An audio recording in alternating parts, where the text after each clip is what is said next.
Hello everyone, welcome back to Stop Academy. मैं मयंक पालीवाल, आपका accountancy का मेंटर। आज के इस वीडियो में बच्चों हम डिस्कस करेंगे क्लास 12 अकाउंटेंसी से chapter number 4 cash flow statement का हमारा अगला lecture, cash flow from operating activities. Previous video में बच्चों हम लोगों ने कवर कर लिया है कैश फ्लो स्टेटमेंट का मतलब क्या होता है, क्या इसके ऑब्जेक्टिव्स हैं, क्या लिमिटेशंस हैं। इसके अलावा बच्चों मैंने आप लोगों को यह भी आइडेंटिफाई करना सिखा दिया है कि ऑपरेटिंग एक्टिविटीज, इन्वेस्टिंग एक्टिविटीज और फाइनेंसिंग एक्टिविटीज क्या होती हैं। आज के इस वीडियो में बच्चों हम डील करने वाले हैं न्यूमेरिकल्स के साथ। तो हम यहां पर ये देखेंगे कि cash flow from operating activities कैसे कैलकुलेट किया जाता है। इफ यू रिमेंबर, मैं आपको पहले बता चुका हूं कि हमारा जब कैश फ्लो स्टेटमेंट तैयार किया जाता है तो वो तैयार किया जाता है under 3 heads: cash flow from operating activities, cash flow from investing activities and cash flow from financing activities. तो हम क्या करने वाले हैं, हम यहां पर एक एक करके बच्चों सब में एक्सपर्टाइजेशन लेंगे, उसके बाद हम कंप्लीट कैश फ्लो स्टेटमेंट जो है वो तैयार करना सीखेंगे। तो बच्चों सबसे पहले हमें कहां डिस्कस करना है सर? सबसे पहले हम यहां पे डिस्कस करने वाले वो है cash flow from operating activities. तो पहले इसका एक पूरा का पूरा फॉर्मेट बच्चों मैं आप लोगों को आज समझाने वाला हूं।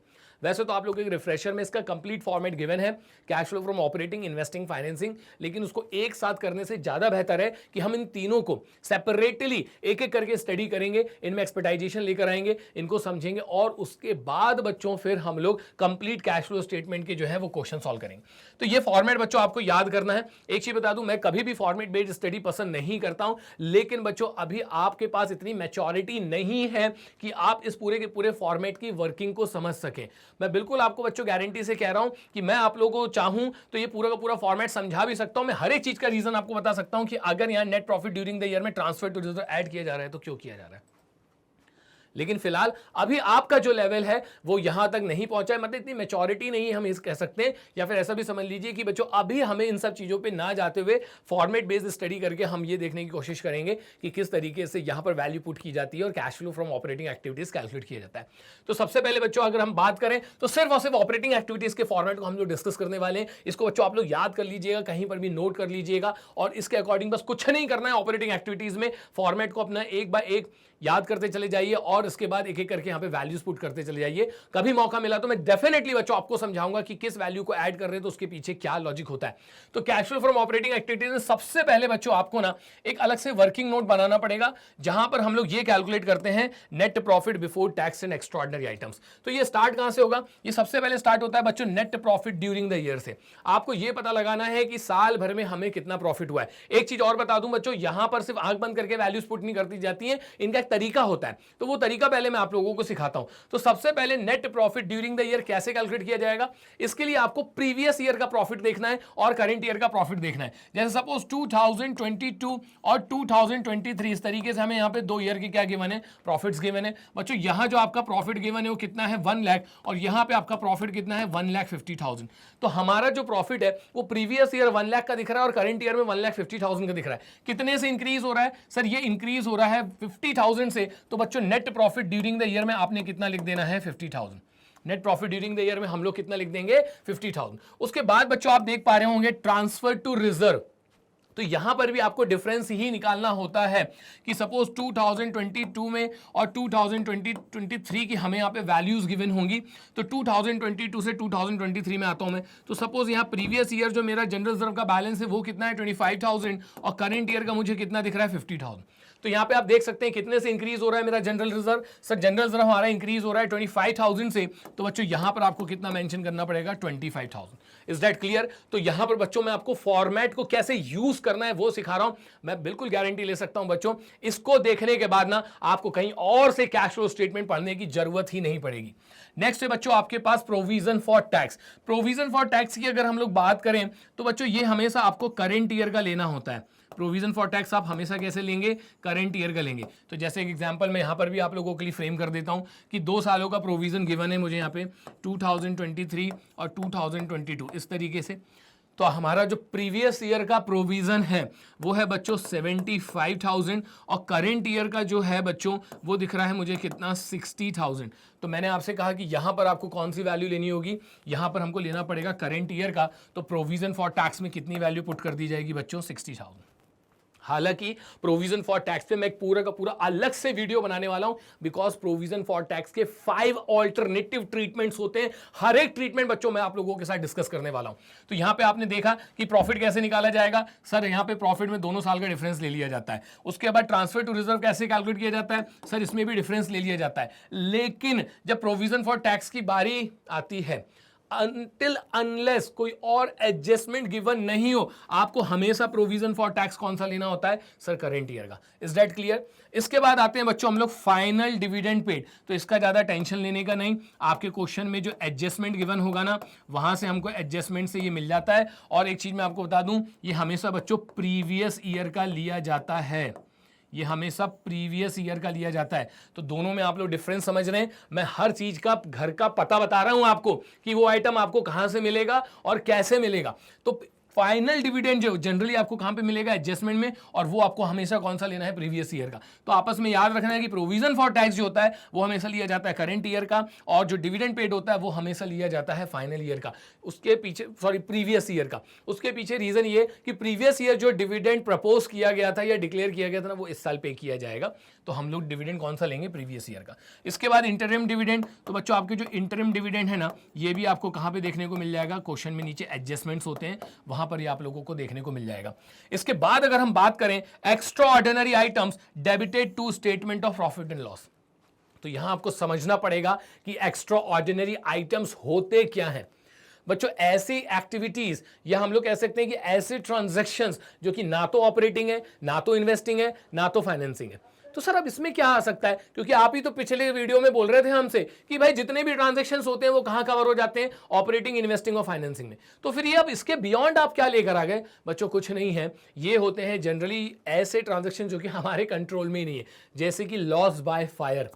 अब एक चीज मुझे बता दो, अगर आग लग गई तो क्या वो मेरे कंट्रोल में था, क्या वो मेरे कंट्रोल में नहीं था। तो आप देख सकते हैं कि लॉस बाय फायर हो गया, लॉस बाय थेफ्ट हो गया, इस तरीके के जो एक्सपेंसेस होते हैं जो कि हमारे कंट्रोल में नहीं होते हैं, उसको हम लोग क्या बोलते हैं, extraordinary item debited to statement of profit and loss. ये हमको क्वेश्चन में देखते से ही हम इनको पहचान लेते हैं।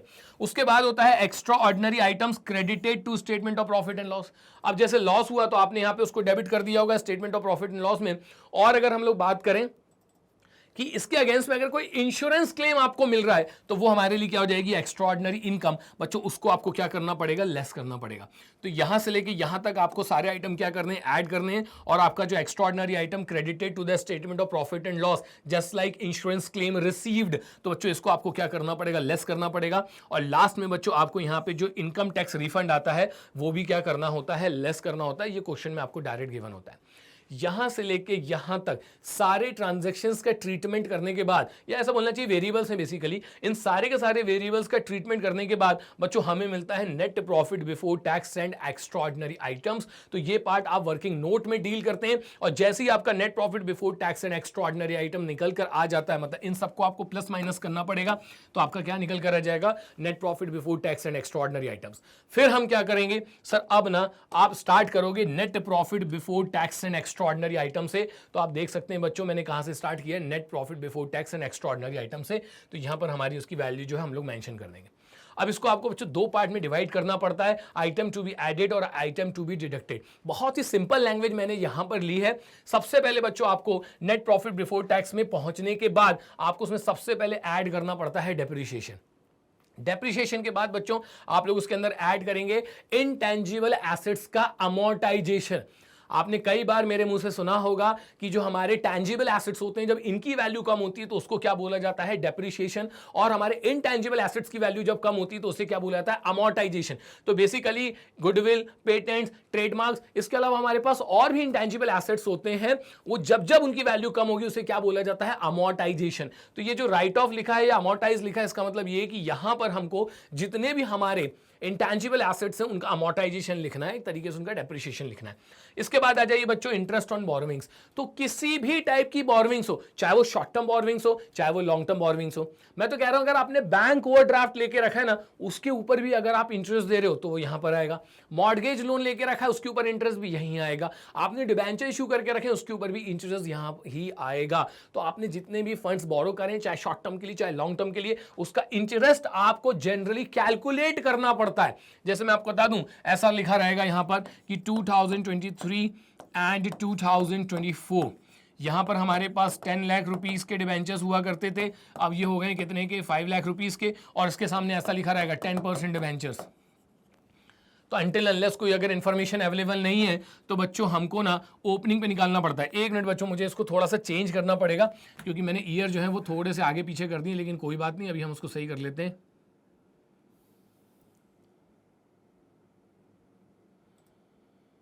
आप इसको कुछ ऐसा समझ लीजिए कि 2000 यहां पे आ जाएगा 22 और यहां आ जाएगा 23, इस तरीके से आपको गिवन होगा। तो in the absence of any information ना ओपनिंग पे कैलकुलेट किया जाता है। इसके भी तरीके होते हैं अलग अलग, आप नहीं भी तो मैं आपको बताऊं कम से कम 6, 7, 8, 9, 10 अलग अलग ऑल्टरनेटिव्स हैं इसके भी इंटरेस्ट कैलकुलेट करने के, सब बताऊंगा डिटेल में। तो अभी इतना याद रखो कि कोई इन्फॉर्मेशन नहीं है तो ओपनिंग पे कैलकुलेट करना है 10%, तो 10 लाख का 10% कितना होता है सर, 1 लाख रुपीस। तो इंटरेस्ट ऑन बोरोविंग्स में बच्चों आप लोग कितना लिख देंगे सर, 1 लाख रुपीस। तो ये जो है ना ये आपको कैलकुलेट करना पड़ता है, जनरली क्वेश्चन में डायरेक्टली गिवन नहीं होता है, ठीक है। तो मैं आपको बता रहा हूं कौन सी चीज डायरेक्टली गिवन है, कौन सी चीज आपको कैलकुलेट करनी है। उसके बाद बच्चों इसमें ऐड करना पड़ता है आपको loss on sale of fixed assets. Generally इसके लिए आपको अकाउंट प्रिपेयर करना पड़ता है उस पर्टिकुलर एसेट का, और वहां से हमें कैलकुलेट करना पड़ता है उस पर जितना भी लॉस हो रहा है। तो ये जनरली आपको क्वेश्चन के अंदर डायरेक्टली गिवन नहीं होगा, ये आपको कैलकुलेट करना पड़ेगा।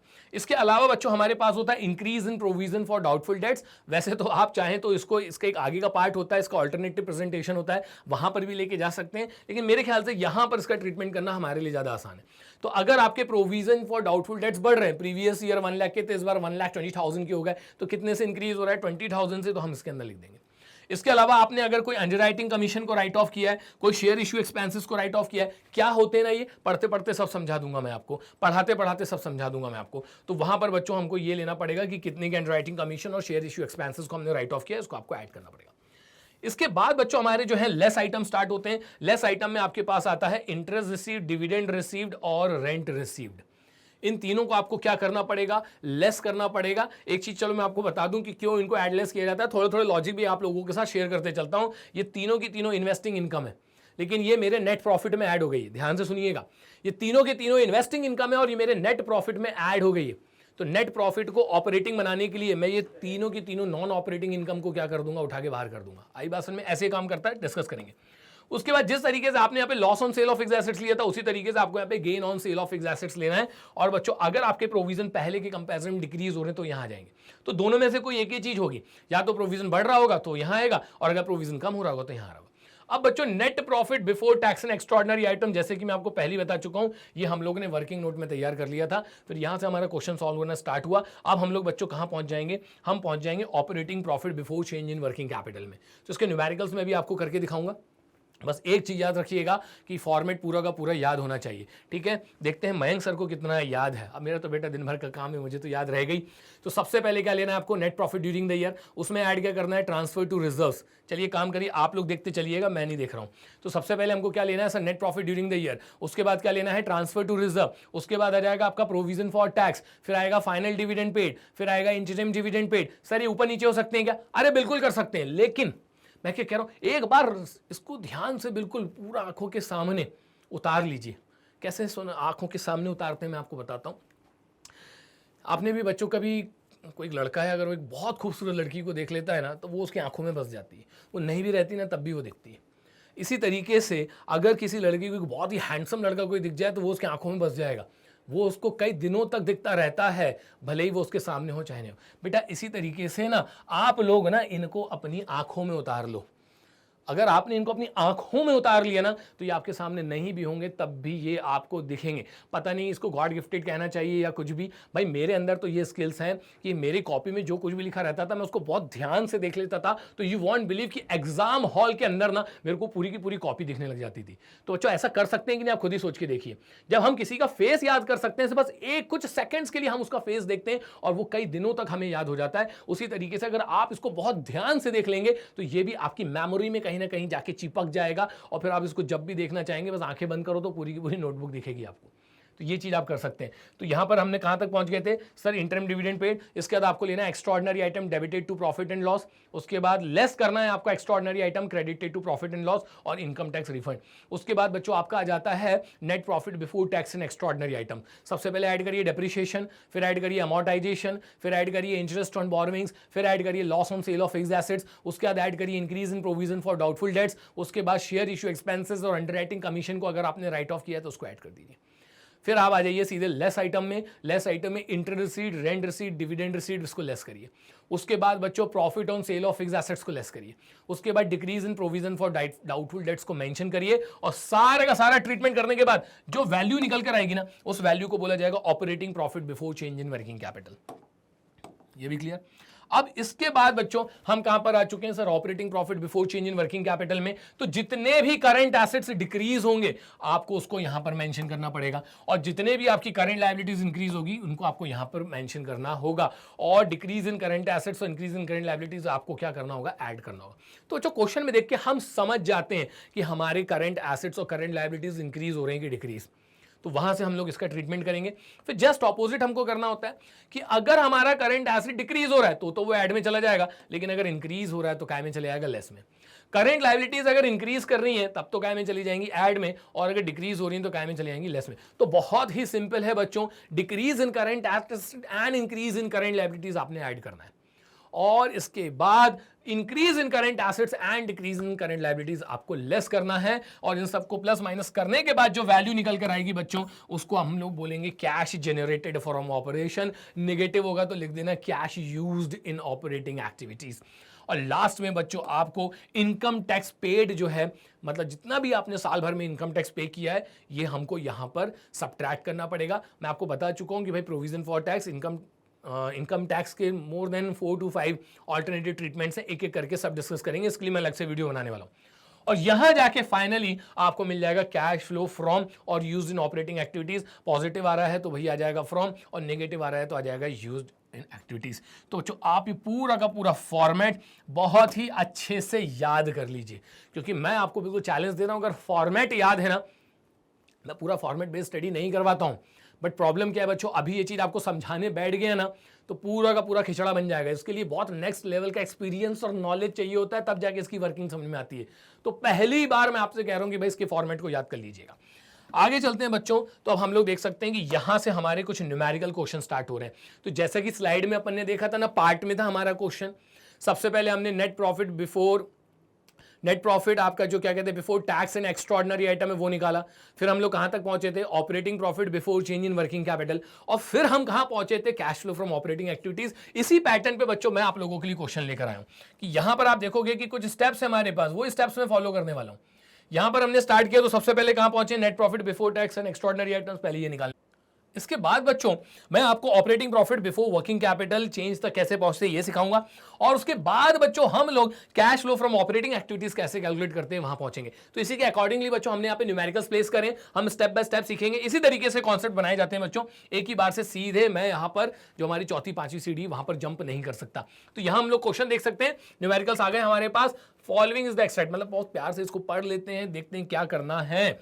Following is the extract from the balance sheet of universe limited, ठीक है। इक्विटी एंड लायबिलिटीज में सबसे पहले हमको क्या गिवन है, इक्विटी शेयर कैपिटल। यहीं से देख लीजिए आप लोग बच्चों, प्रीवियस ईयर में कितने का है, 5 लाख का, और करंट ईयर में हमारे पास कितने का है, 5 लाख का, मतलब there is no change. 10% redeemable preference share capital है, प्रीवियस ईयर भी 5 लाख का है, करंट ईयर में भी 5 लाख का है, चलिए ठीक है। Surplus that is balance in statement of profit and loss. यहीं से बच्चों हमारा जो क्वेश्चन है वो स्टार्ट होता है। इन दोनों के डिफरेंस को ही बच्चों मैंने फॉर्मेट में बताया था, net profit during the year. इसके बाद मुझे डिविडेंड पेबल गिवन है, जो कि प्रीवियस ईयर में कुछ भी नहीं है, और इस बार कितना दिख रहा है, 20,000, ठीक। अब मैं आपको बता देता हूँ ये क्या है। उसके बाद बच्चों हम लोग यहाँ पे एडजस्टमेंट देख लेते हैं। दो एडजस्टमेंट मुझे गिवन है, propose final dividend on equity shares for the years ended 31 March 2021 and 22 were 1,50,000 and 1 lakh respectively. कुछ याद आ रहा है, जब मैं आपके साथ फॉर्मेट डिस्कस कर रहा था तब बच्चों मैंने आपको बताया था कि डिविडेंड आपको हमेशा लेना है प्रीवियस ईयर का। तो इन दोनों में से प्रीवियस ईयर का कौन सा है? 1 लाख, तो ये वाला डिविडेंड लूंगा मैं। इसके बाद इंटरिम डिविडेंड मैंने आपको बताया था बच्चों हमेशा कहां मिल जाता है? एडजस्टमेंट में मिल जाता है। देख लो, आपको साफ साफ देख पा रहे हैं आप लोग क्वेश्चन के अंदर, इंटरिम डिविडेंड का है, एडजस्टमेंट में है कितने का? 50,000 रुपीज का। और कह रहे हैं कि determine net profit before tax and extraordinary items. कुछ समझे? वो जो वर्किंग नोट में समझाया था ना, सिर्फ अभी उतने ही पार्ट में डील करना है। तो आपको बच्चों फॉर्मेट पूरा याद होना चाहिए, जैसा कि मैं पहले भी कह चुका हूं, उसके अकॉर्डिंग ही हमारा काम होगा। तो क्या निकालने को बोल रहा है? Net profit before tax and extraordinary items. अभी निकाल के दिखाते हैं इनको, net profit before tax and extraordinary items. तो बच्चों सबसे पहले ना आप यहां पे हेडिंग लिख दीजिए, नेट प्रॉफिट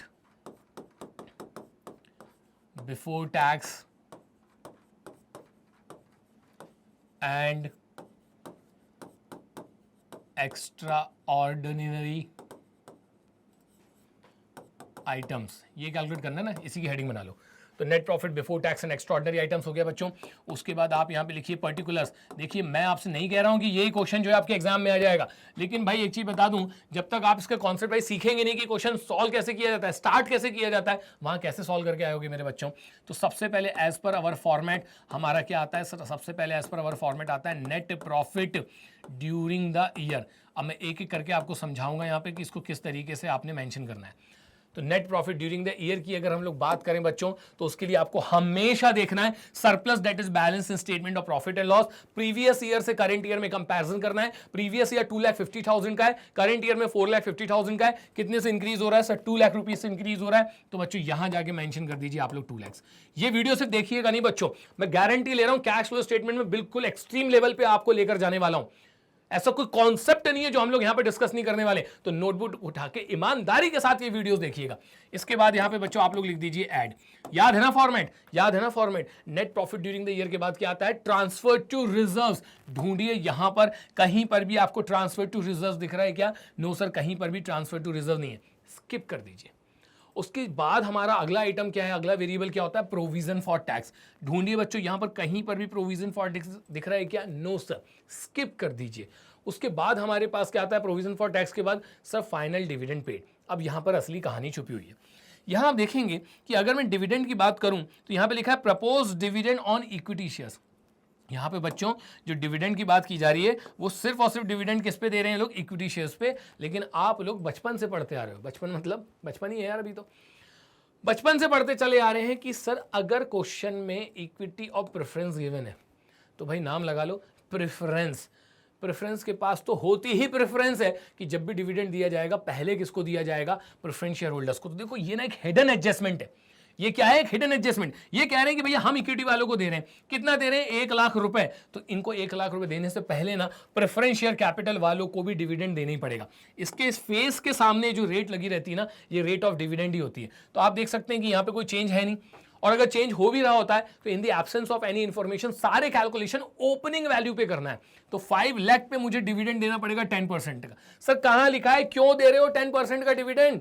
अरे मेरे दोस्तों, इक्विटी शेयर्स को अगर डिविडेंड दे रहे हो तो नियम है कि उसके पहले प्रेफरेंस शेयर्स वालों को देना ही पड़ता है, इसलिए दे रहा हूं। ये हिडन एडजस्टमेंट है। तो 5 लाख का 10% निकाल लेंगे अपन लोग, ठीक है? तो हमारा क्या आ जाएगा? Dividend paid on preference shares. तो यहां चलते हैं बच्चों, और अब मैं यहां पे लिख देता हूं dividend paid on preference shares, ठीक है? 5 लाख का था, 10% कितना हो जाएगा सर? 50,000। अब एक काम करिए, इसी तरीके से dividend paid on equity shares, dividend paid on equity shares, वो तो सर आपने बता दिया था कि कौन सी ईयर का लेना पड़ता है। वो लेना पड़ता है प्रीवियस ईयर का। 1 लाख हम लोग रीड करे बैठे हुए। इसके बाद क्या आता है सर? इसके बाद एज पर फॉर्मेट आता है इंटरिम डिविडेंड पेड। तो इंटरिम डिविडेंड पेड। अब बच्चों मैं आपको बताने वाला हूं कि इंटरिम डिविडेंड होता क्या है। इंटरिम डिविडेंड और फाइनल डिविडेंड में क्या डिफरेंस होता है? फाइनल डिविडेंड जो दिए जाते हैं वो दिए जाते हैं after preparation of final accounts, मतलब जब आपकी अकाउंटिंग कंप्लीट हो जाती है उसके बाद आप इस तरीके के डिविडेंड को क्या करते हैं, प्रपोज करते हैं, उसको क्या बोला जाता है, फाइनल डिविडेंड। लेकिन ये इंटरिम डिविडेंड क्या है, हिंदी में इसको अंतरिम लाभांश बोलते हैं। हिंदी हालांकि मेरी कोई बहुत एक्स्ट्रॉर्डनरी नहीं है, लेकिन हाँ मुझे पता है कि इसको अंतरिम लाभांश बोलते हैं। इंटरिम डिविडेंड होता है dividend paid during the year without knowing actual profit. आपको अपनी कंपनी का एक्चुअल प्रॉफिट कब पता चलता है सर, ईयर एंड में। तो बुक्स ऑफ अकाउंट्स को क्लोज करने से पहले ही आप खुश होकर अपने डिविडेंड जो आपका है डिक्लेयर कर रहे हैं शेयर होल्डर्स को खुश करने के लिए, उसे बोला जाता है इंटरिम डिविडेंड। तो कैसे याद रखेंगे, dividend paid during the year without knowing actual profit. Sir ऐसा कैसे पॉसिबल है, भाई ऐसा पॉसिबल है कि साल के बीच में ही कोई जबरदस्त ऑर्डर मिल गया मेरे को और मेरी पूरी ऑर्डर बुक भर गई है, मेरे को पता है कि ईयर एंड में अब मेरे को जबरदस्त प्रॉफिट होना ही है, तो उससे पहले ही शेयर होल्डर्स को खुश करने के लिए हम उनको बीच में ही डिविडेंड दे देते हैं, इसको बोला जाता है इंटरिम डिविडेंड पेड। तो चलो चल के देख लेते हैं हमारे पास इंटरिम डिविडेंड कितना है। सर इंटरिम डिविडेंड हमको गिवन है 50,000, लेकिन सर इधर पे डिविडेंड पेबल भी है, इसका क्या करना है भाई, मेरे को ये बताओ कि मेरे ऑपरेटिंग के फॉर्मेट में कहीं पर भी डिविडेंड पेबल लिखा था क्या, नहीं ना, तो उसको भूल जाओ, जो फॉर्मेट में है सिर्फ उसी को लेना है, जो नहीं है उसको नहीं लेना है। तो इंटरिम डिविडेंड पेड में कितना आ जाएगा सर, 50,000 रुपीज़। तो यहाँ बच्चों में मेंशन कर देता हूँ 50,000 रुपीज़, ये हो गया मेरा इंटरिम डिविडेंड पेड। कुछ छूट तो नहीं गया, एक बार देख लेते हैं। Net profit during the year हो गया है, ट्रांसफर टू रिजर्व है नहीं, प्रोविजन फॉर टैक्स है नहीं, उसके बाद फाइनल डिविडेंड में दोनों डिविडेंड ले लेंगे, प्रेफरेंस शेयर्स का भी और इक्विटी शेयर्स का, ये भी हमने कर लिया। उसके बाद बच्चों हम लोगों को लेना होता है इंटरिम डिविडेंड, सर हमने वो भी कंसिडर कर लिया है, मतलब यहाँ पे बच्चों अब कुछ भी नहीं बचा है। तो यहाँ अगर मैं इन सबको ऐड करूँगा, लेकिन सर इसके पहले और भी तो आइटम होते हैं फॉर्मेट में। Extraordinary item debited as an expense नहीं है, extraordinary item credited as an income नहीं है, इनकम टैक्स रिफंड नहीं है। बस इन्हीं को उठा के क्या कर लो बच्चों, प्लस कर लीजिएगा। तो ये हो रहा है आपका 2 लाख, और इधर पे भी कितना आ रहा है 2 लाख। तो 2 लाख और 2 लाख कितना हो जाएगा सर, ये हो जाएगा हमारे पास 4 लाख। एक बार और देख लेते हैं कहीं कुछ छूट तो नहीं गया है।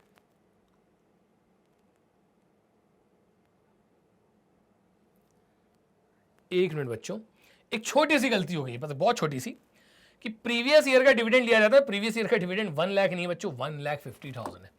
प्रीवियस ईयर का जो डिविडेंड है इक्विटी शेयर्स पे वो 1 लाख नहीं है, वो है आपका कितना, 1,50,000। तो बच्चों यहाँ पर मुझे उसको 1,50,000 करना पड़ेगा, बस ये थोड़ा सा चेंज मुझे करके दिखाना है, बाकी सब कुछ सही है।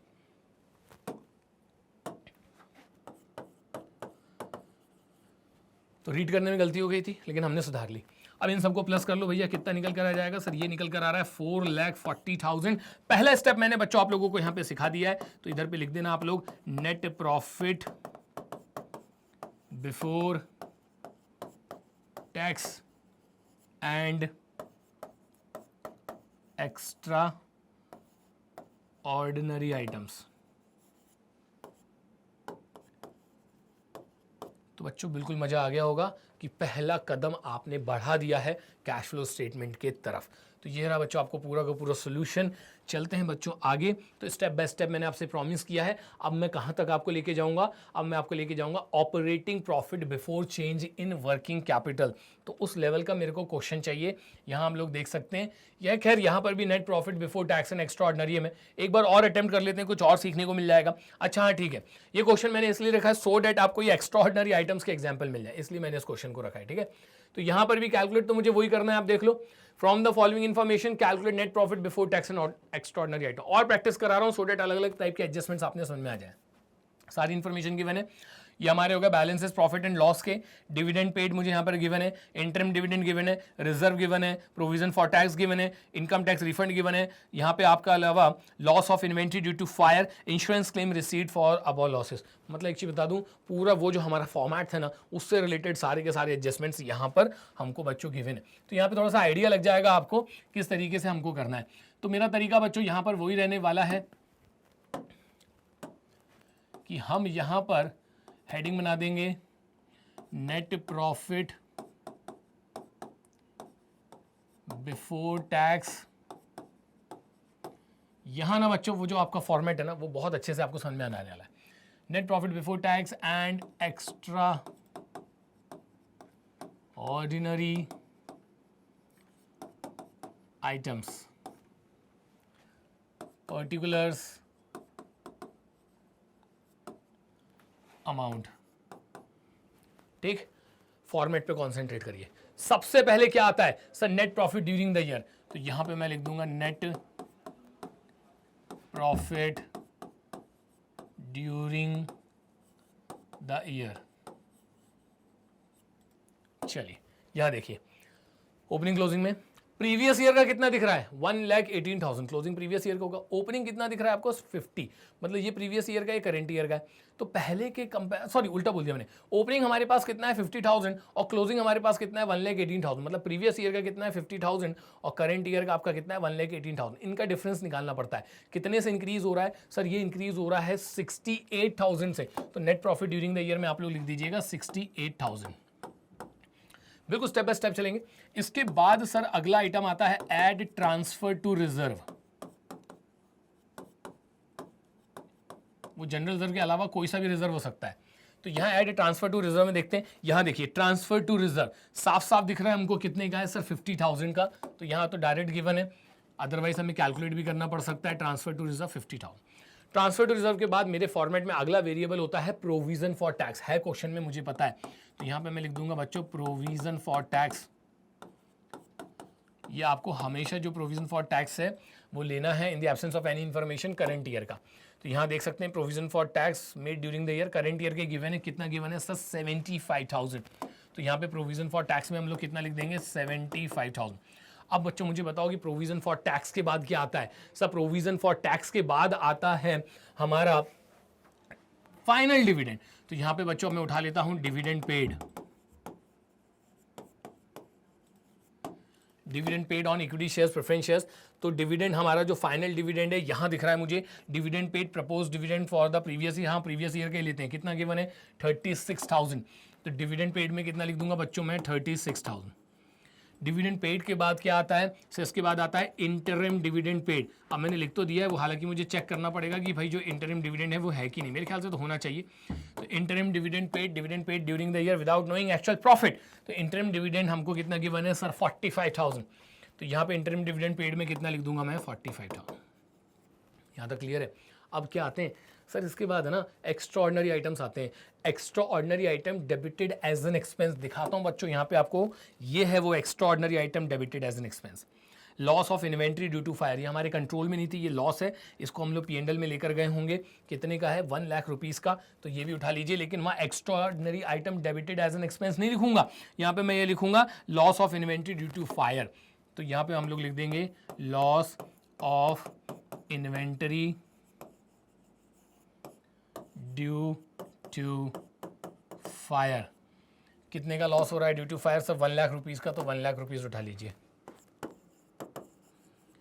अब इसके बाद क्या आता है सर, इसके बाद हमारे पास 2 लेस आइटम होते हैं।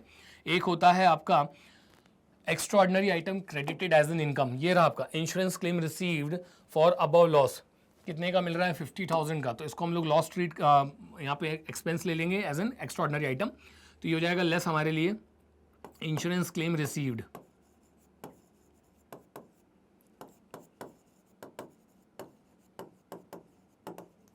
$50,000। अब बच्चों जितने भी आइटम आपको लेस करने होते हैं ना, ये सारे के सारे ब्रैकेट में जाते हैं। और लास्ट में हमारे पास क्या आता है सर, इनकम टैक्स रिफंड। ये भी इस क्वेश्चन के अंदर है। इससे बच्चों आपको पूरा का पूरा इसका कॉन्सेप्ट समझ में आ गया। मैक्सिमम इसके बियॉन्ड कुछ भी नहीं आ सकता है इसके अंदर। तो इनकम टैक्स रिफंड हमारे पास कितना है, रिफंड ऑफ टैक्स देख सकते हैं अपन लोग 1500। तो बच्चों यहाँ पर मैं लिख दूंगा 1500 और इससे आपका निकल कर आ जाएगा net profit before tax and extraordinary items. तो एक काम करते हैं बच्चों, इसको जल्दी से मैं आप लोगों के लिए सॉल्व कर देता हूं। तो यहाँ पर हम लोग कैलकुलेटर यूज़ कर लेते हैं। आपको नहीं करना है भाई, मैं तो बस समय बचाने के लिए कर रहा हूँ ये। तो यहाँ पर हमारे पास कितना है 68,000, उसमें हम लोग सर ऐड कर देंगे कितना 50,000। सर उसमें आप ऐड कर दीजिए कितना 75,000। उसके बाद हमारे पास है सर 36,000। आफ्टर डैट है 45,000। Sir after that 1 lakh. उसके बाद है सर 1 लाख के बाद माइनस में 50 और 15,000 मतलब 51,500।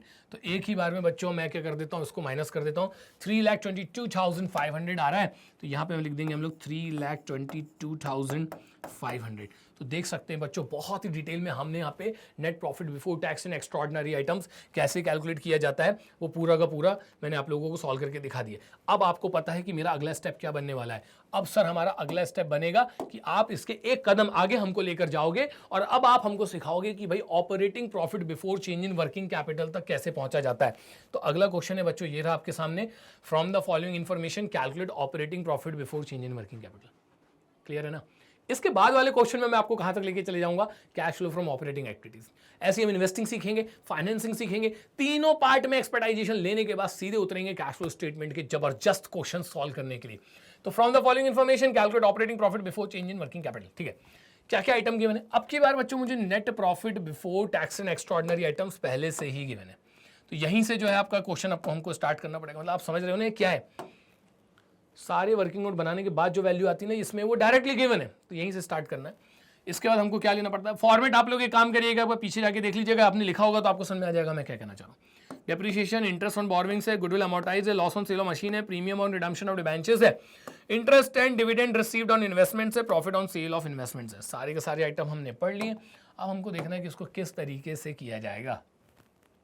तो यहाँ चलिए लिख लो भाई, हेडिंग बना लो, क्या निकालने जा रहे हो। सर हम निकालने जा रहे हैं net profit before change in working capital, तो वही लिख दो बच्चों यहाँ पे, net profit before change in working capital.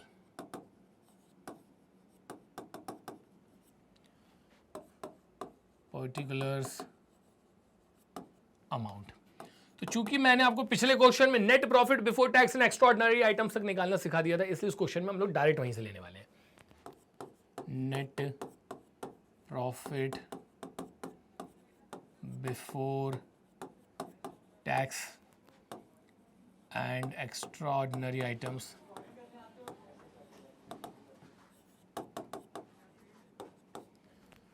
कितना गिवन है हमको क्वेश्चन के अंदर, net profit before tax and extraordinary items.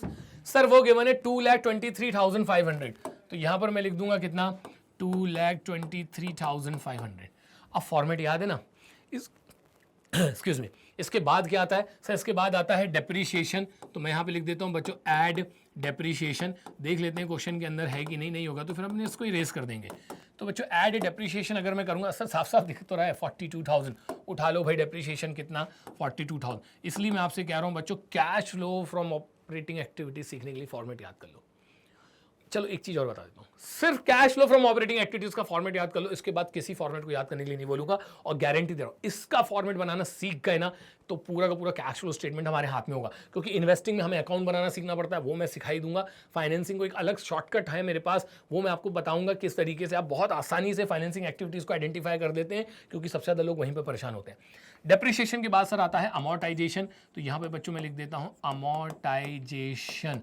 तो देख लेते हैं हमारे पास यहाँ पे अमोर्टाइजेशन कहीं गिवन है क्या, सर गुडविल अमोर्टाइज कितने की है, 9300 रुपीज़ की। तो यहाँ पर बच्चों मैं गुडविल अमोर्टाइज में कितना लिख दूंगा, 9300। इसके बाद अमोर्टाइजेशन के बाद क्या आता है सर, अमोर्टाइजेशन के बाद आता है इंटरेस्ट ऑन बोरोइंग। अरे मुझे तो याद है भाई, तो यहाँ पे लिखो इंटरेस्ट ऑन बोरोइंग्स गिवन है क्या, इंटरेस्ट ऑन बोरोइंग्स गिवन है सर कितना 8,400, देख पा रहे हैं यहीं से दिख रहा है 8,400।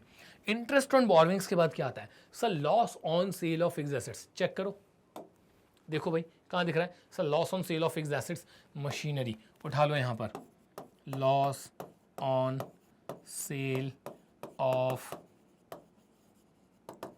मशीनरी। अरे सर ये तो दिखाया नहीं आपने कितने का था, देख लेते हैं।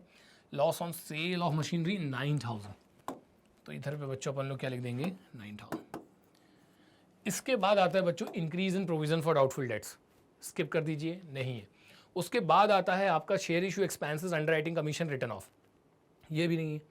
तो आप देख सकते हैं ये सारे आइटम नहीं थे।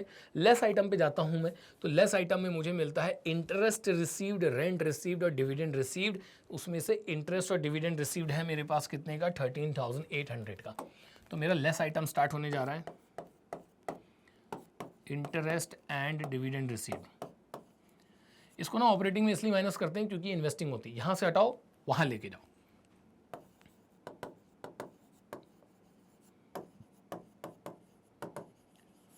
Interest and dividend received. कितना है हमारे पास interest and dividend received? Sir ये है 13,800। लेस कर रहे हो ना, तो बच्चों आपको ना इसको फिर ब्रैकेट में डालना पड़ेगा, ठीक है। अगर आप लेस कर रहे हैं तो इसको क्या करना पड़ेगा, आपको ब्रैकेट में डालना पड़ेगा।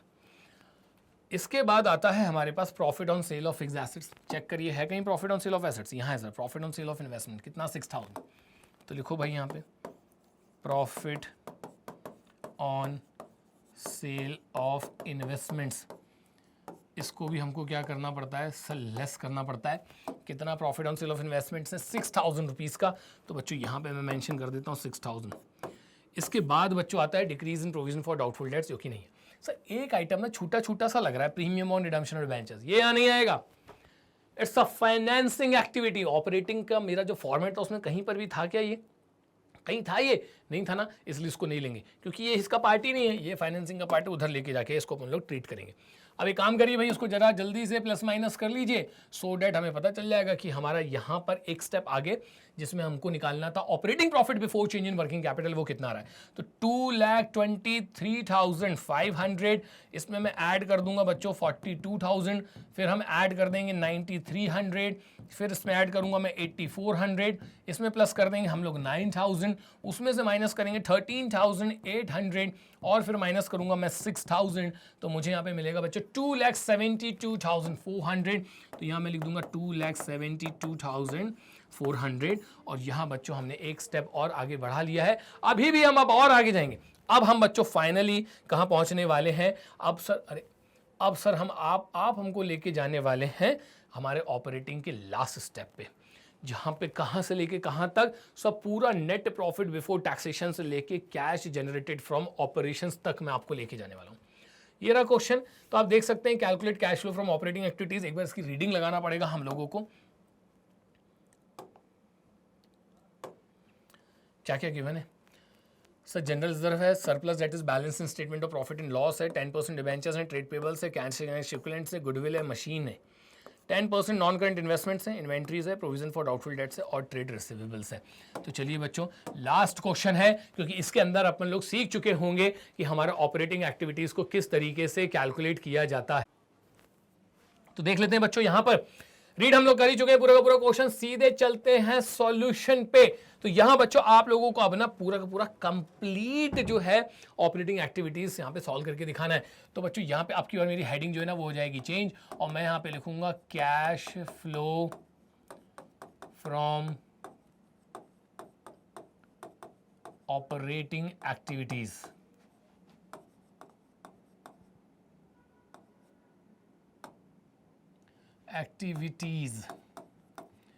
चलिए तो यहां लिख देते हैं बच्चों अपन लोग अपना पर्टिकुलर्स, और सर यहां आ जाएगा हमारा अमाउंट। अब आप बिलीव नहीं करेंगे, जो पूरा का पूरा फॉर्मेट है ना उसके अकॉर्डिंग हम लोगों को इस क्वेश्चन को सॉल्व करना पड़ेगा। तो फॉर्मेट में सबसे पहले क्या आता है sir? Net profit during the year. तो net profit during the year में कैसे निकालूंगा? यहाँ पे surplus that is balance in statement of profit and loss में पिछले साल 60,000 रुपीज का लॉस था, करंट ईयर में 70,000 रुपीज का प्रॉफिट दिख रहा है। तो इस साल मैंने 1,30,000 रुपीज अर्न करे होंगे। अरे सर कैसे? भाई ऐसे कि पिछले साल का गड्ढा जो था मैंने वो भरा होगा, तो 60,000 तो मेरे गड्ढे भरने में चले गए, और 70 में पॉजिटिव भी दिख रहा हूं, दोनों को ऐड कर दो, मतलब टोटल मैंने प्रॉफिट कितना अर्न किया होगा? 1,30,000। तो बच्चों यहां पर मैं लिख दूंगा सबसे पहले जो हम लोग लिखते हैं net profit during the year 1,30,000। Net profit during the year के बाद आता है सर ट्रांसफर टू रिजर्व। ढूंढो यहां पर कहां है सर? जनरल रिजर्व गिवन है 1 लाख से कितना आ गया? 1,50,000। तो बच्चों यहां पर मैं कर दूंगा add transfer to reserve. 1 lakh से 1,50,000 हो गया, तो ट्रांसफर टू रिजर्व में कितना आ जाएगा? 50,000। आगे चले, ट्रांसफर टू रिजर्व के बाद बच्चों क्या आता है? सब प्रोविजन फॉर टैक्स। ढूंढो भाई प्रोविजन फॉर टैक्स कहीं दिख रहा है क्या? सर प्रोविजन फॉर टैक्स तो क्वेश्चन के अंदर कहीं पर भी गिवन नहीं है, तो प्रोविजन फॉर टैक्स को स्किप कर दीजिए। उसके बाद आता है सर फाइनल डिविडेंड पेड। तो यहां देख लेते हैं बच्चों कहीं पर भी हमको डिविडेंड दिख रहा है क्या? सर डिविडेंड नहीं है, स्किप कर देते हैं। फाइनल डिविडेंड के बाद आता है इंटरिम डिविडेंड पेड। कहीं पर भी इंटरिम डिविडेंड नहीं है, स्किप कर दीजिए। उसके बाद आता है extraordinary item debited as an expense, नहीं है। उसके बाद आता है extraordinary item credited as an income, नहीं है। उसके बाद आता है इनकम टैक्स रिफंड, वो भी नहीं है। मतलब बच्चों हमारा net profit before taxation and extraordinary items आ चुका है। इन दोनों को उठा के ऐड कर लीजिए तो 1,80,000 जो है बच्चों वो मेरे लिए बन जाएगा net profit before tax and extraordinary items.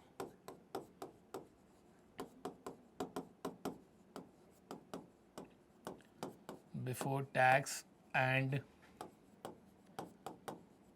Extra ordinary items. अब इसके बाद हमको सर सबसे पहले ऐड करना पड़ता है डेप्रीशिएशन। तो यहाँ देखते हैं बच्चों कहीं पर भी डेप्रीशिएशन दिख रहा है क्या? सर यहाँ पर ना आपकी सिर्फ और सिर्फ मशीन की जो वैल्यू है वो कम हो रही है। अब देखो मैं आपको बता दूं कैश फ्लो स्टेटमेंट के अंदर इतने हिडन एडजस्टमेंट्स होते हैं, इतने सारे एडजस्टमेंट्स होते हैं, एक एक के डिटेल में जाना हमारे लिए बहुत जरूरी, तभी जाके फुल मार्क्स वाला कैश फ्लो स्टेटमेंट बनता है। मशीनरी की वैल्यू क्या हो रही है? कम हो रही है। ध्यान से सुनना, सारे नॉन करेंट एसेट्स जो हैं आपके, अगर उनकी वैल्यू कम हो रही है और कोई भी एडजस्टमेंट गिवन नहीं है तो वो डेप्रिसिएशन ही है, एक्सेप्ट लैंड। अगर लैंड का वैल्यू कम हो रहा है तो उसको सेल ट्रीट किया जाता है क्योंकि लैंड कभी डेप्रिशिएट नहीं होती।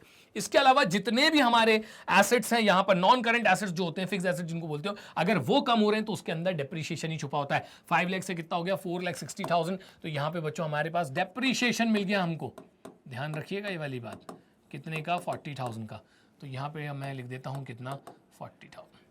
सर डेप्रिसिएशन के बाद क्या आता है? अमोर्टाइजेशन। उसके लिए मुझे कोई इंटेंजिबल एसेट चाहिए होगा, तो यहाँ से मेरा इंटेंजिबल एसेट्स गुडविल, गुडविल 1,80,000 का हो गया, तो मिल गया भैया अमोर्टाइजेशन। तो मैं यहाँ पे लिख दूंगा गुडविल रिटर्न ऑफ भी लिख सकते हैं, और या फिर आप लोग गुडविल अमोर्टाइज्ड भी लिख सकते हैं।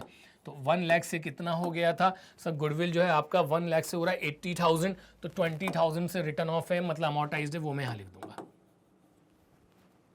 तो बहुत ही रच के डिजाइन किया है मैंने ये चीजें, बिल्कुल भी एक सेकंड के लिए भी इधर से उधर अपना ध्यान मत हटाइएगा। गुडविल अमोर्टाइज के बाद आता है सर इंटरेस्ट ऑन बोरोविंग्स। तो यहां मैंने लिख दिया बच्चों interest on borrowings. Interest on borrowings के लिए पहले बोरोविंग्स ढूंढो, यहां से लेके यहां तक सर ये रही बोरोविंग्स।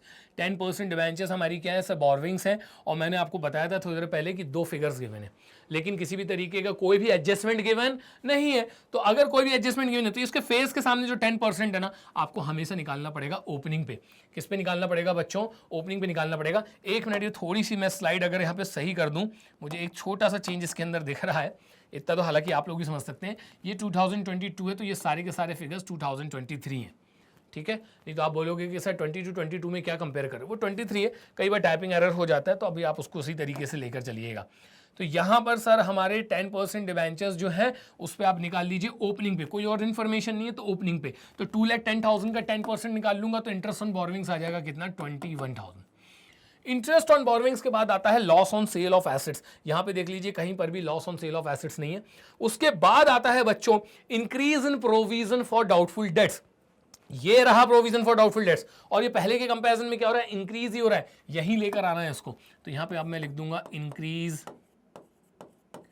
या फिर काम करिए increase in provision for doubtful date कीजिएगा, आप सिर्फ प्रोविजन फॉर डाउटफुल डेट लिख दीजिए। भाई चेक करने वालों को भी पता है कि यहां उसका इंक्रीज ही आता है, तो मैं लिख दूंगा प्रोविजन फॉर डाउटफुल डेट्स। एक बार फिर से चेक कर लेते हैं। सब प्रोविजन फॉर डाउटफुल डेट्स ना 1 लाख से 1,50,000 का हो गया, तो काम करो इधर पे लिख दो 50,000। भाई जितने से इंक्रीज हो रहा है वो लेना है। इसके बाद आता है share issue expenses written off और underwriting commission written off. Sir कहीं पर भी गिवन नहीं है। उसके बाद सर हमारे लेस आइटम स्टार्ट हो जाते हैं। लेस आइटम में सबसे पहले आता है रेंट रिसीव्ड, इंटरेस्ट रिसीव्ड और डिविडेंड रिसीव्ड। बहुत ध्यान से सुनना, रेंट रिसीव्ड डायरेक्ट गिवन होता है, डिविडेंड रिसीव्ड डायरेक्ट गिवन होता है, लेकिन ये इंटरेस्ट रिसीव्ड ना ये बहरूपिया होता है। अगर नॉन करेंट इन्वेस्टमेंट्स के सामने 10% जो है ना यहीं से इंटरेस्ट निकल कर आएगा। एक चीज़ और बताता हूँ, जितने भी परसेंटेज गिवन है ना किसी भी वेरिएबल के सामने, इनका कंपल्सरली एडजस्टमेंट होगा ही होगा, चाहे क्वेश्चन में लिखा हो चाहे नहीं लिखा हो। किसी के भी सामने अगर यहाँ पे परसेंटेज लगाए ना उसका कैलकुलेशन होगा ही होगा। तो जो rent received, interest dividend received है ना, उसमें से जो मैं इंटरेस्ट है वो यहाँ से निकालूंगा 10% ऑफ द ओपनिंग।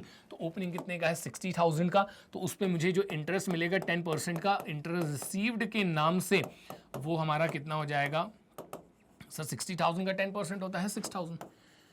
इसके बाद क्या आता है, इसके बाद आता है sir profit on sale of fixed assets. Check करो कहीं पर भी profit on sale of fixed assets नहीं है सर। उसके बाद आता है decrease in provision for doubtful debt. Sir provision तो है लेकिन डिक्रीज नहीं है, इंक्रीज है, जो कि आपने ऊपर ले लिया है।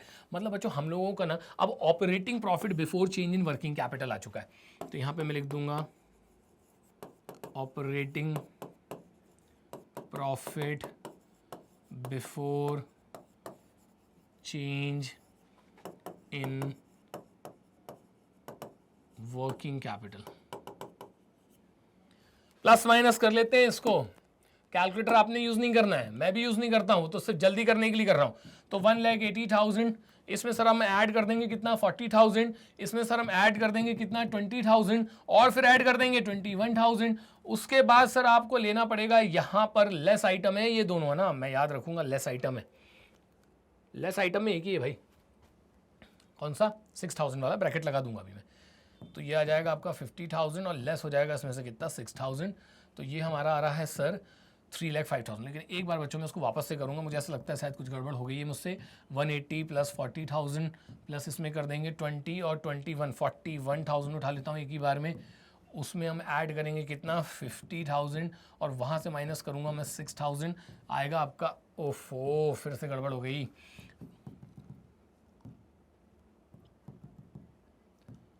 41,000 प्लस 50,000 माइनस 6,000, इतना ही आया था सर पहले भी। तो इधर लिख देंगे अपन लोग 3,05,000। अब क्या करने का है, अब और एक कदम आगे बढ़ाने का है और यहाँ पे लिखने का है हमको decrease in current assets and increase in current liabilities.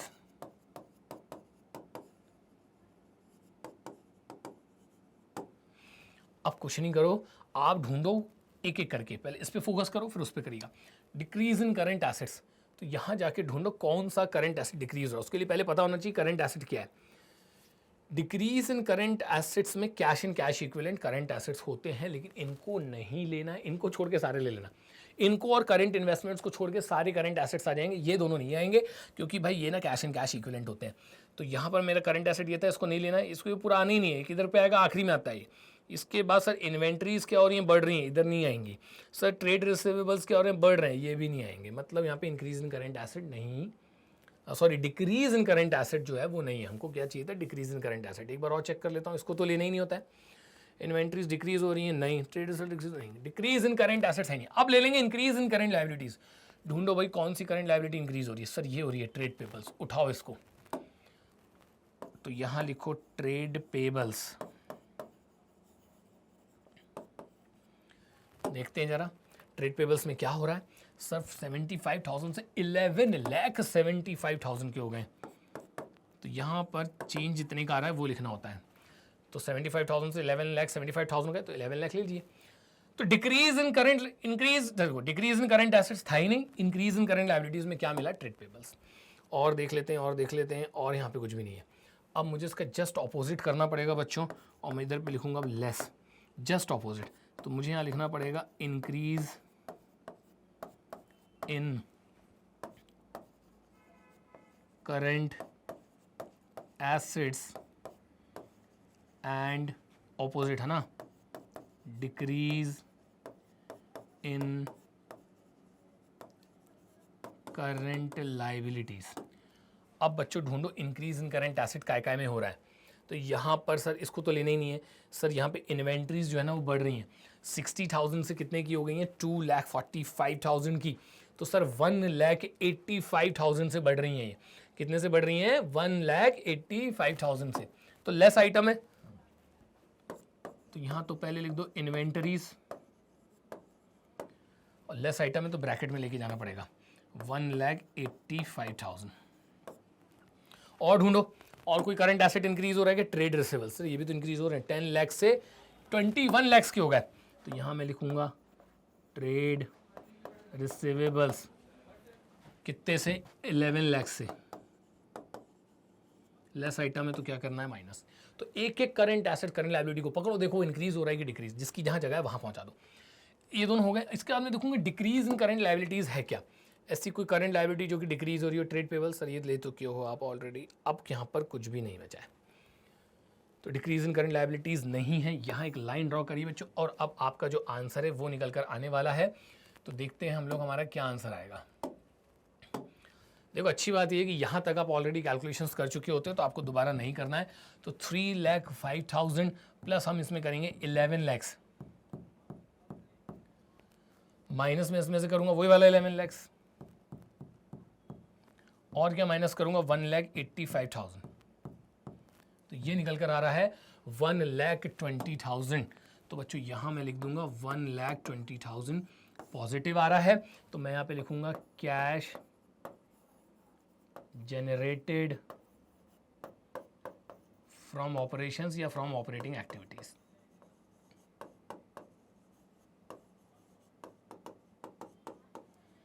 तो यहां बच्चों हम लोगों ने बहुत ही डिटेल में ऑपरेटिंग एक्टिविटीज जो पूरा कवर कर लिया, बिल्कुल स्टेप बाय स्टेप मैंने आप लोगों को पढ़ाया है।